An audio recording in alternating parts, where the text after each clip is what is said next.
What's better than Anchor's podcast creation tools? Nothing. Mankind has always searched for evidence of God's perfection, and we found it. Anchor is the easiest way to make a podcast. Anchor gives you everything you need in one place for free, which you can use straight from your phone or computer. The creation tools allow you to record and edit your podcast so it sounds great. They'll distribute your podcast for you so it can be heard everywhere. Spotify, Apple Podcasts, Google Podcasts, and the lesser of the podcast platforms like Stitcher. You can easily make money from your podcast with no minimum listenership. I've made $5, and I've been doing this for 3 months. So, download the Anchor app or go to anchor.fm to get started. Yeah, that's right. I've already done an ad on my first episode, because I'm that kind of jerk. I'm like the really eager guy at work that's just dying to be a team player during meetings, and it makes everyone's skin crawl.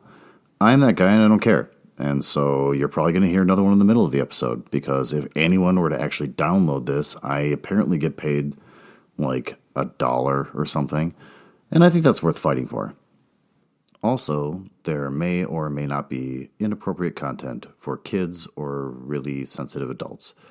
It's public domain books, for the most part, that I'm reading, so I think it's probably pretty safe, and you probably shouldn't worry about it. But I don't read any of this stuff before I start doing the podcast, so I'm kind of learning about the book as you do, and if anything really cool happens that's sexual in nature or involves a lot of swearing, I'm going to be pretty impressed, just like you, and maybe your kid in the back seat. Have you ever listened to a LibriVox recording and thought to yourself, who are these people? Who's the guy with the labored breath and the cats yelling in the background that takes the time to read Anne of Green Gables to me? I found myself more focused on the individual reading the book than the actual story itself. Sitting there studying, listening for little sounds. The cars outside the window. The creaks and groans from the floor above the head of a neighbor who lives upstairs in the apartment. That is what I would like to recreate here for you with Nuzzle House Audio. Today, we're going to be reading the first chapter of The Iron Heel by Jack London, first published in 1908. And as I can read from Wikipedia, it is generally considered to be the earliest of the modern dystopian fiction. It chronicles the rise of an oligarch tyranny in the United States.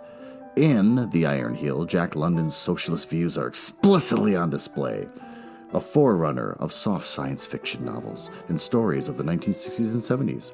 The book stresses future changes in society and politics while paying much less attention to technological changes.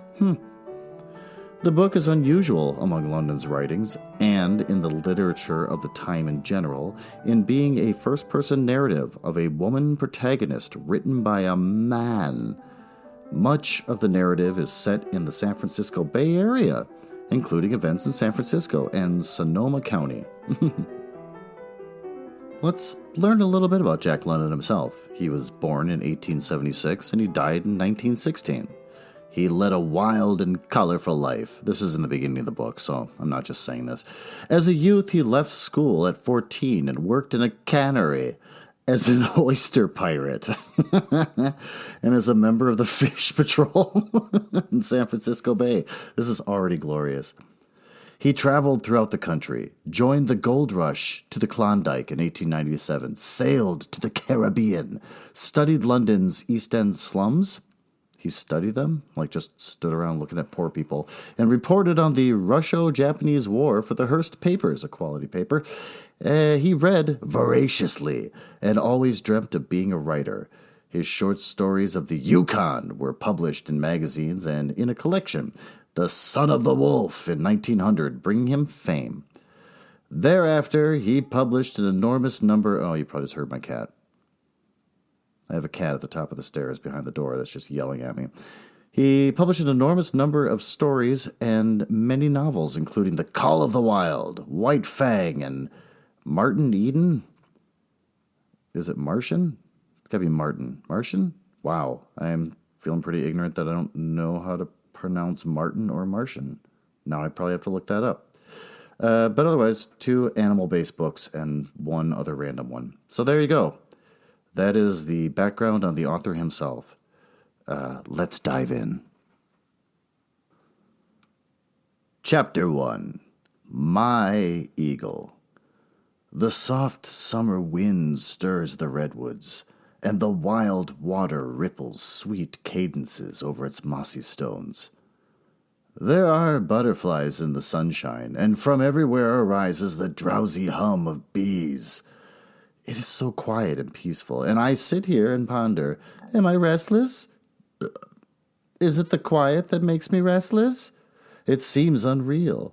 All the world is quiet, but it is the quiet before the storm. I strain my ears and all my senses for some betrayal of that impending storm. Oh, that it may not be premature! ! That it may not be premature! ! Small wonder that I am restless. I think, and I cannot cease from thinking.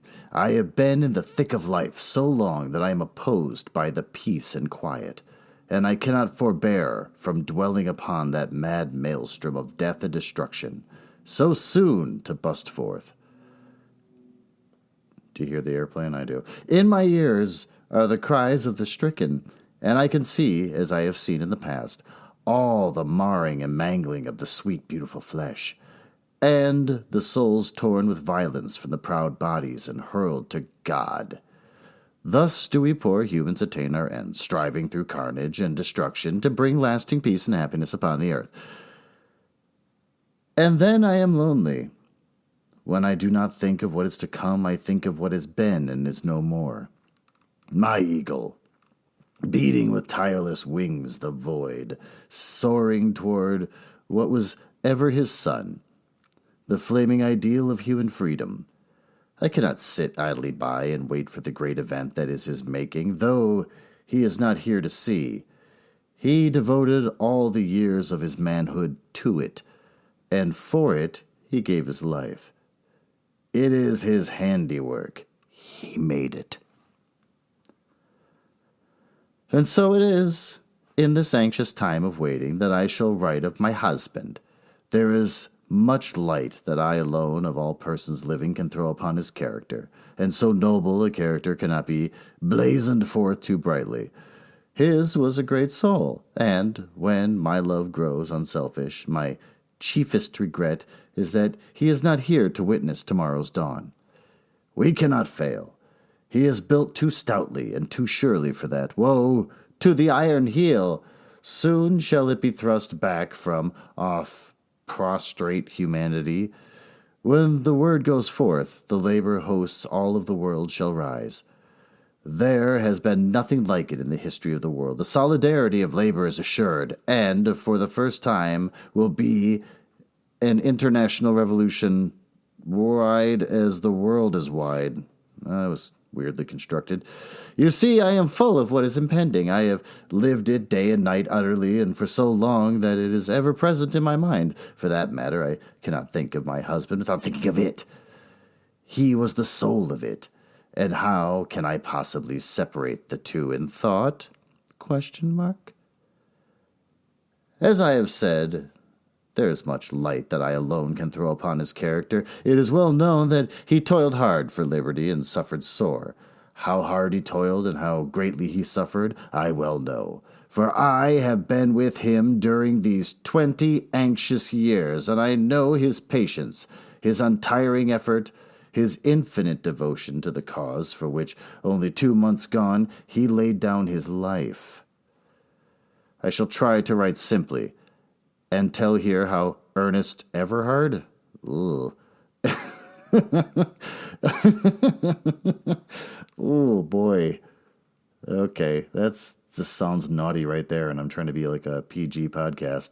The jokes I could make right now. Honestly, Everhard. Okay, entered my life. How I first met him. How he grew until I became part of him. Oh, my Lord. And the tremendous changes he wrought in my life. The first podcast, and right away it's sounding nasty, but technically this is all clean and safe. In this way you may look at him through my eyes and learn him as I learned him, in all save the things too secret and sweet for me to tell. It was in February 1912 that I first met him, when, as a guest of my father's at dinner, he came to our house in Berkeley. I cannot say that my very first impression of him was favorable. He was one of many at dinner, and in the drawing-room where we gathered and waited for all to arrive, he made a rather incongruous appearance. It was preacher's night, as my father privately called it, and Ernest was certainly out of place in the midst of all the churchmen. In the first place, his clothes did not fit him. He wore a ready-made suit of dark cloth and was ill-adjusted to his body. In fact, no one ready-made suit of clothes ever could fit his body, and on this night, as always, the cloth bulged with his muscles. Oh, my God. And while the coat between his shoulders, what of the heavy shoulder development, was a maze of wrinkles. His neck was the neck of a prize fighter, thick and strong. So this was the social philosopher and ex-horseshoer that my father had discovered, was my thought. And he certainly looked it with those bulging muscles and bull throat. Immediately I classified him a sort of prodigy. I thought a blind Tom of the working class. Well, we'll never know what a blind Tom means. There's a little note there, but I'm not going to click it. And then, when he shook hands with me, exclamation points, his handshake was firm and strong, but he looked at me boldly with his black eyes. Too boldly, I thought. You see, I was a creature of environment, and at that time had strong class instincts. Such boldness on the part of a man of my own class would have been almost unforgivable. I know that I could not avoid dropping my eyes, and I was quite relieved when I passed him on and turned to greet Bishop Morehouse, a favorite of mine, a sweet and serious man of middle age, Christ-like in appearance and goodness, and a scholar as well. But his boldness that I took to be presumption was a vital clue to the nature of Ernest Everhard. They spelled clue C-L-E-W instead of C-L-U-E. I'm sure it's a Victorian word that means something totally different. He was simple, direct, afraid of nothing, and he refused to waste time on conventional mannerisms. Quote, "You pleased me," unquote, he expressed long afterward. "And why should I not fill my eyes with that which pleases me?" I have said that he was afraid of nothing. He was a natural aristocrat, and this in spite of the fact that he was in the camp of the non-aristocrats. He was a superman, a blond beast such as Nietzsche has described, and in addition, he was aflame with democracy. In the interest of meeting the other guests, and what of my favorable impression, I forgot all about the working-class philosopher, though once or twice at the table I noticed him, especially the twinkle in his eye as he listened to the talk of the first of one minister and then of another. He was humor, I thought, and I almost forgave him his clothes, but the time went by, and the dinner went by, and he never opened his mouth to speak, while the ministers talked interminably about the working class and its relation to the church, and what the church had done and what was doing for it. I noticed that my father was annoyed because Ernest did not talk. Once, father took advantage of a lull and asked him to say something, but Ernest shrugged his shoulders, and with a "I have nothing to say," he went on eating salted almonds. Sounds like quite the dinner. But father was not to be denied. After a while he said, quote, "We have with us a member of the working class. I'm sure that he can present things from a point of view that will be interesting and refreshing. I refer to Mr. Everhard." The others betrayed a well-mannered interest and urged Ernest for a statement of his views. Their attitude toward him was so broadly tolerant and kindly that it was really patronizing. And I saw that Ernest noted it and was amused. He looked slowly about him, and I saw the glint of laughter in his eyes. "I am not versed in the courtesies of ecclesiastical controversy," he began, and then hesitated with modesty and indecision. "Go on," they urged. And Dr. Hammerfield said. We do not mind the truth that is in any man, if it is sincere, he amended. Then you separate sincerity from truth? Ernest laughed quickly. Dr. Hammerfield gasped and managed to answer, The best of us may be mistaken, young man, the best of us. Ernest's manner changed on the instant. He became another man. All right, then, he answered, and let me begin by saying that you are all mistaken. You know nothing, and worse than nothing, about the working class. Your sociology is as vicious and worthless as is your method of thinking. It was not so much what he said as how he said it. I roused at the first sound of his voice. It was as bold as his eyes. It was as clarion call that thrilled me. And the whole table was aroused, shaken alive from monotony and drowsiness. What is so dreadfully vicious and worthless in our method of thinking, young man? Dr. Hammerfield demanded, and already there was something unpleasant in his voice and manner of utterance. You are metaphysicians. Metaphysician. All right, fine. You can prove anything by metaphysics, and having done so, every metaphysician can prove every other metaphysician wrong. So, to his own satisfaction, you are antichrists in the realm of thought, and you are mad cosmos makers. Each of you dwells in a cosmos of his own making, created out of his own fancies and desires. You do not know the real world in which you live, and your thinking has no place in the real world except insofar as its phenomena of mental aberration. Do you know what I was reminded of as I sat at the table and listened to you talk and talk?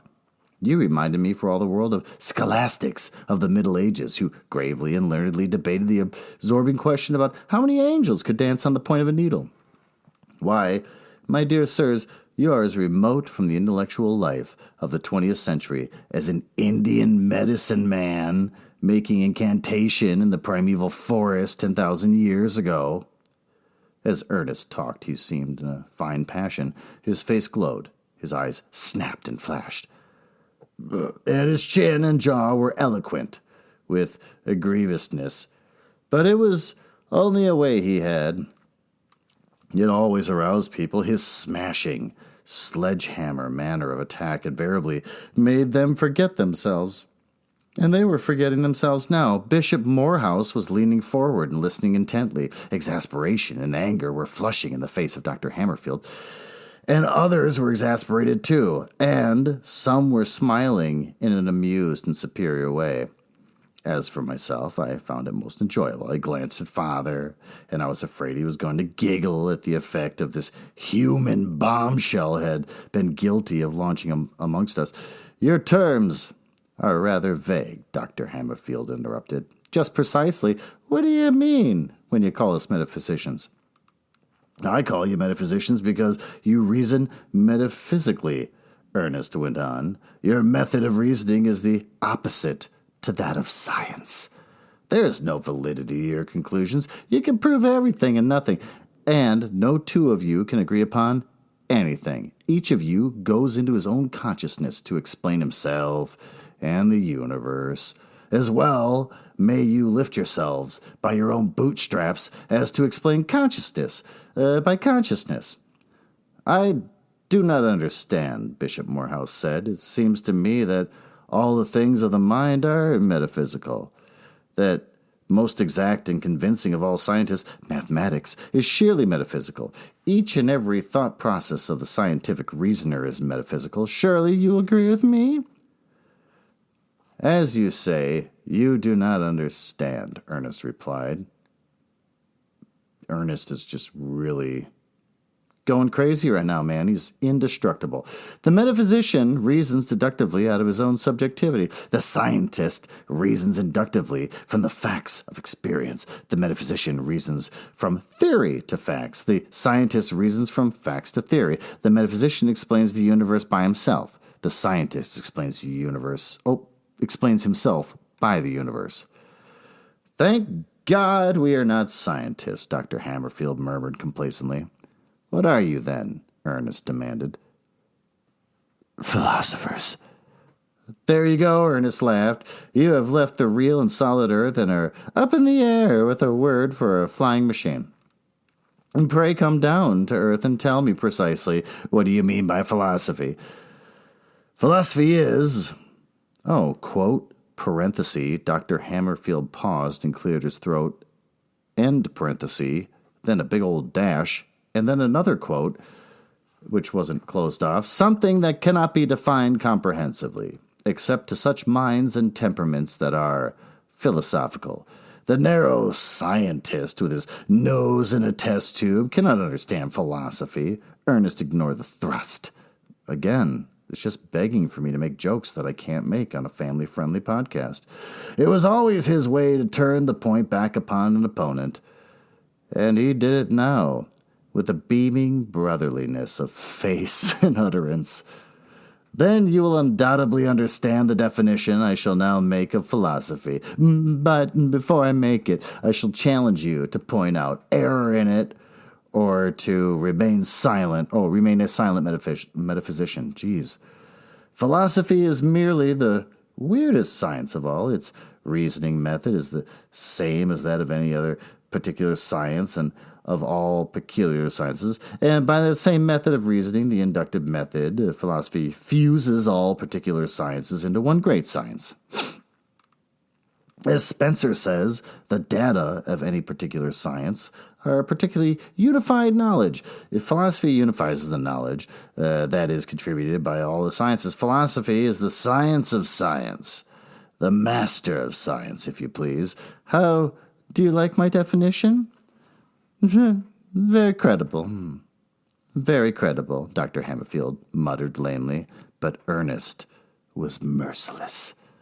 Remember, he warned, my definition is fatal to metaphysics. If you do not now point out a flaw in my definition, you are disqualified later on from advancing metaphysical arguments. You must go through life seeking that flaw and remaining metaphysically silent until you have found it.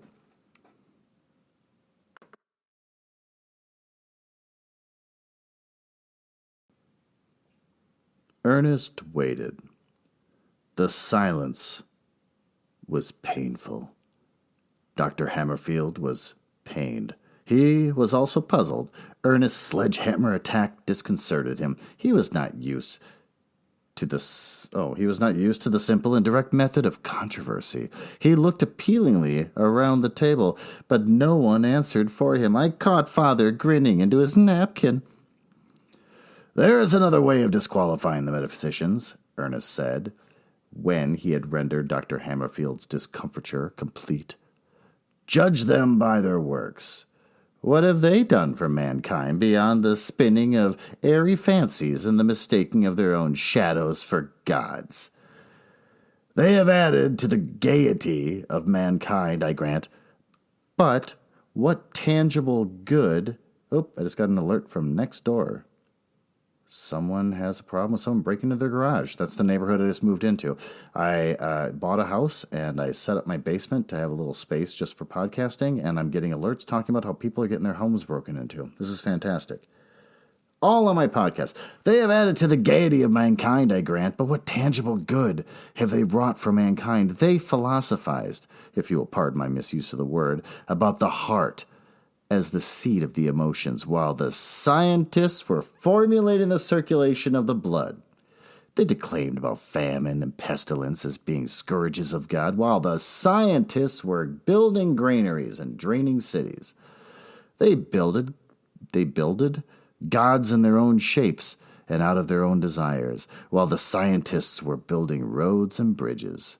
They were describing the earth as the center of the universe, while the scientists were discovering America and probing space for the stars and the laws of the stars.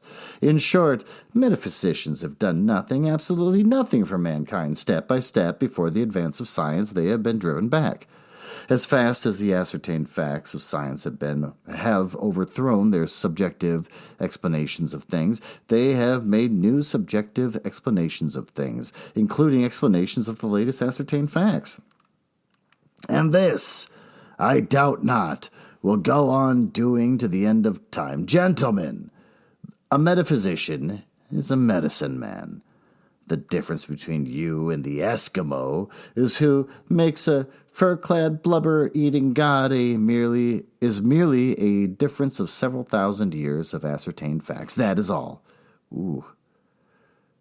Making fun of Eskimos. And yet, the thought of Aristotle ruled Europe for 12 centuries, Dr. Ballingford announced pompously. And Aristotle was a metaphysician. Dr. Ballingford glanced around the table and was rewarded by nods and smiles of approval. Your illustration is most unfortunate, Ernest replied. You refer to a very dark period in human history. In fact, we call that period the Dark Ages. A period wherein science was raped by the metaphysicians, wherein physics became a search for the philosopher's stone, wherein chemistry became alchemy, and astronomy became astrology. Sorry, the domination of Aristotle's thought. Dr. Ballingford looked pained.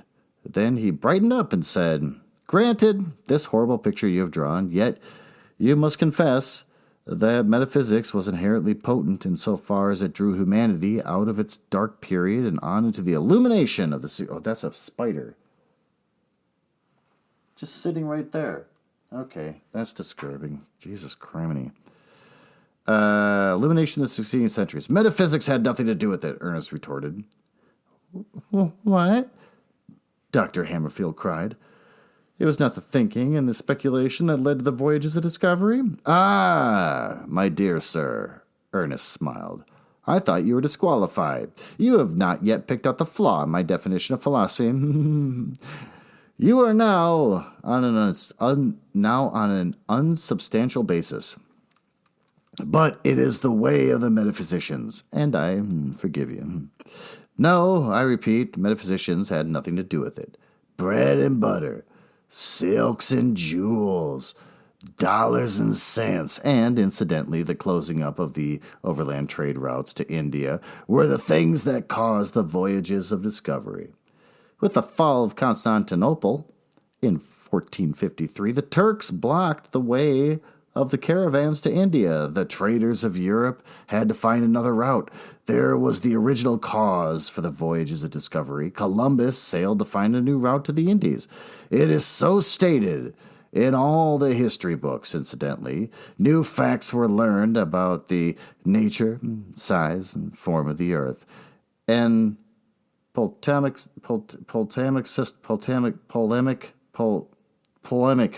system went glimmering. Dr. Hammerfield snorted.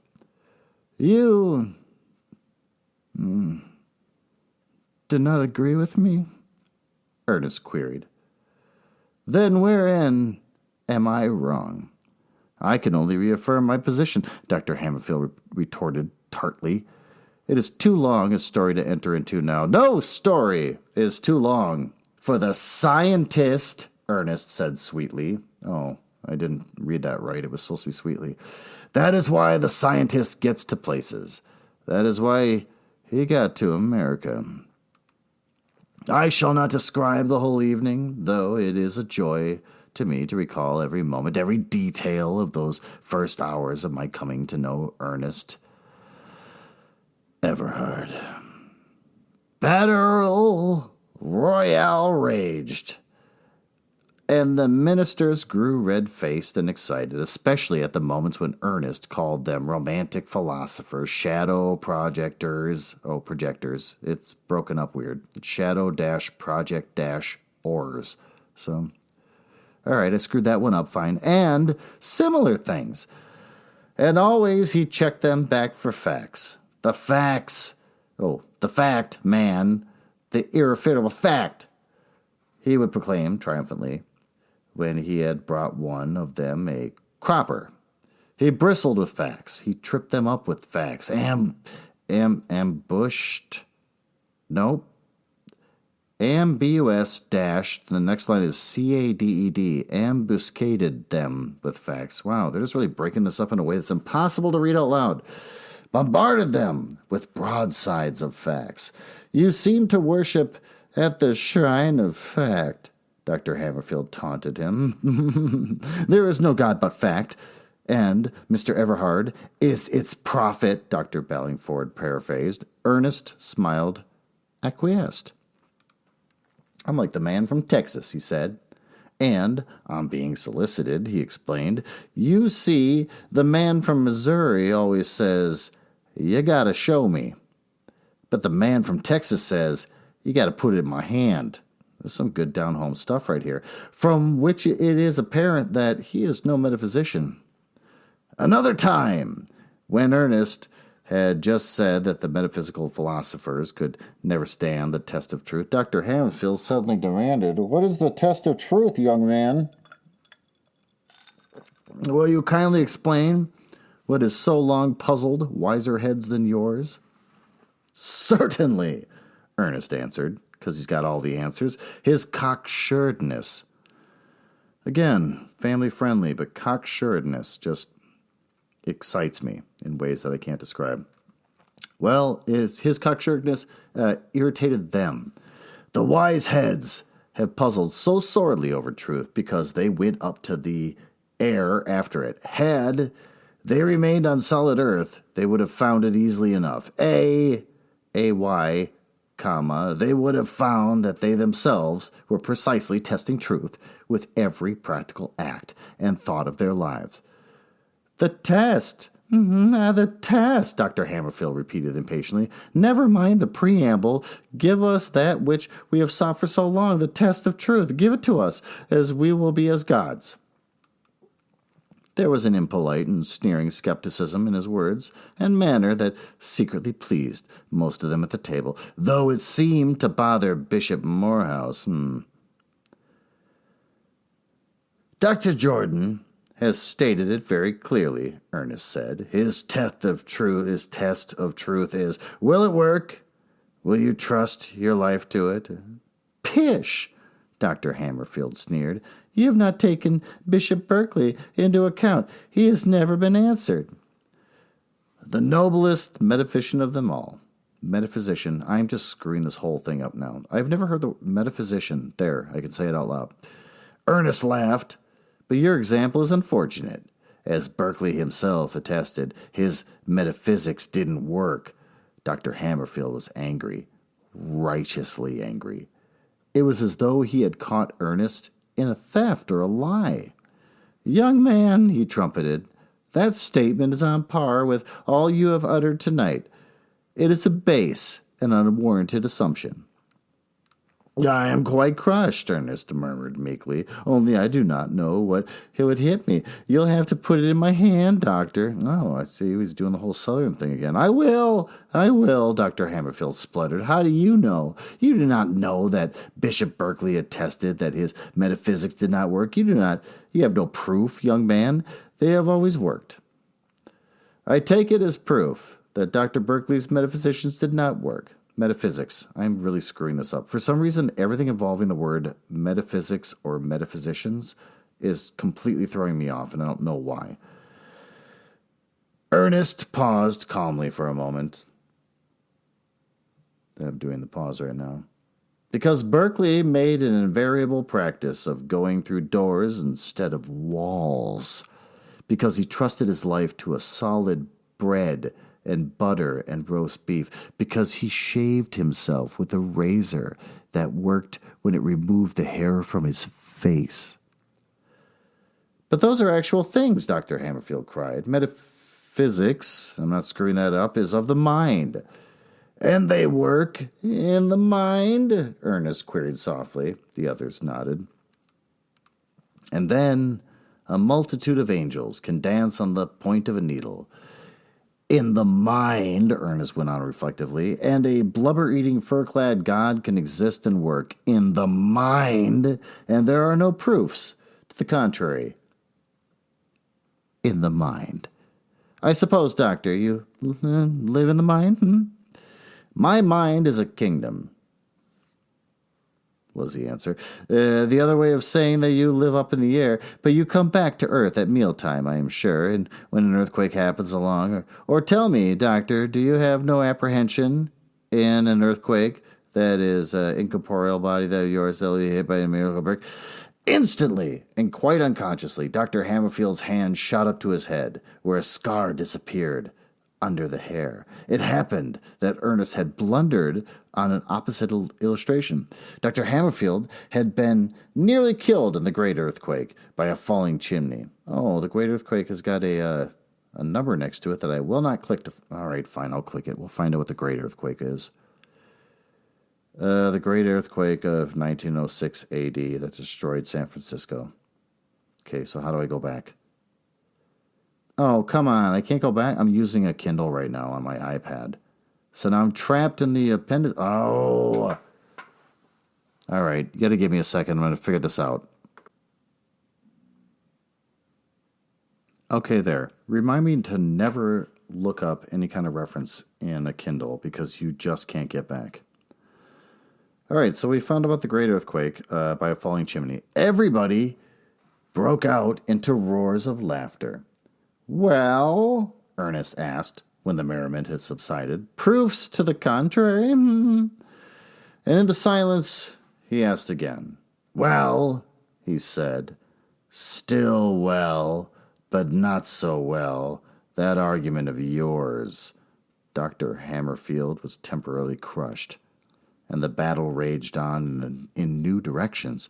On point after point, Ernest challenged the ministers. When they affirmed that they knew the working class, he told them fundamental truths about the working class that they did not know, and challenged them for disproofs. He gave them facts, always facts, checked their excursions into the air, and brought them back to the solid earth and its facts. How the scene comes back to me. I can hear him now, with what war note in his voice, flaying them with facts. Each fact a lash that stung and stung again, and was merciless. He took no quarter and gave none. I can never forget the flaying he gave them at the end. Quote, you have repeatedly confessed tonight, by direct avowal of ignorant statement. Sorry, that was broken up weird. That you do not know the working class, but you are not to be blamed for this. How can you know anything about the working class? You do not live in the same locality with the working class. You herd with the capitalist class in other locality, and why not? It is the capitalist class that pays you, that feeds you, that puts the very clothes on your backs that you are wearing here tonight. And in return, you preach to your employers the brands of metaphysics that are especially acceptable to them. And, oh, this is underlined by people. That's what I love about the Kindle. You get to see what the popular lines are. So this is a popular line right here, so get ready for it. Acceptable to them. And, here's underlined, the especially acceptable brands that are acceptable because they do not menace the established order of society. That's a line in here that people have been calling out as like one of the great lines of this book. All right. Here, there was a stir of dissent around the table. Oh, I'm not challenging your sincerity, Ernest continued. You are sincere. You preach what you believe. There lies in your strength and your value to the capitalist class. But should you change your belief to something that menaces the established order, your preaching would be unacceptable to your employers, and you would be discharged. Every little while, someone or another of you is so discharged. Am I not right? There's a number there for being discharged that I am not going to click because it's going to send me off, and I will never get back to it. Oh, we're almost done. Here we go. Big finale. This time, there was no dissent. They sat dumbly acquiescent, with the exception of Dr. Hammerfield, who said, it is when their thinking is wrong that they are asked to resign. Which is another way of saying when their thinking is unacceptable, Ernest answered, and then went on, so I say to you, go ahead and preach and earn your pay, but for goodness sake, leave the working class alone. You belong in the enemy's camp. You have nothing in common with their working class. Your hands are soft. with the work of others to perform for you. Your stomachs are round with the plenitude of eating. Parentheses, and I'm holding my hand up to my mouth to whisper to you. Here Dr. Bellingford winced, and every eye glanced at his prodigious girth. It was said that he had not seen his own feet in years. Quote, and your minds are filled with doctrines that are buttresses of the established order. You are as much mercenaries, sincere mercenaries, I grant, as were the men of the Swiss Guard. There's another little number there I'm not going to click and learn more about the Swiss Guard. Be true to your salt and your hire. Guard with your preaching the interests of your employers, but do not come down to the working class and serve as false leaders. You cannot honestly be in the two camps at once. The working class is done without you. Believe me, the working class will continue to do without you. And furthermore, the working class can do better without you than with you. And that concludes Chapter 1. So what did we learn today? We learned that even though the author wrote the book from the point of view of a female character, she's still completely secondary and non-important. She sits at a table and listens to the men talk, which is what we're used to, so I suppose it's a good thing. We learned that I can't say metaphysical and metaphysician without getting screwed up to an embarrassing degree. We learned that my cats are loud. We learned that Kindle isn't the best platform in the world to try to read a book and create a podcast from. Oh, we also learned that I have spiders in my basement. That was pretty disgusting. That wasn't fake. That was just right over there on the wall staring. He's still there. Oh my god. We learned that priests are bad. So the takeaway from this entire experience is never do it again. Thank you for listening. Hopefully I won't get bored of this and I'll continue doing it. I'm sure I'll awkwardly slide a commercial in the middle of this. And I think terrifyingly enough, I'm going to have to read the commercials for Anchor, which is the platform I decided to use with this. So I'm going to have to sadly read an article or read some sort of like pre-prepared language. It's going to be disturbing and it's going to suck for all of us. But thank you for taking the time to sit through this whole thing. And I'll try to finish this book. Wouldn't that be nice? Enjoy.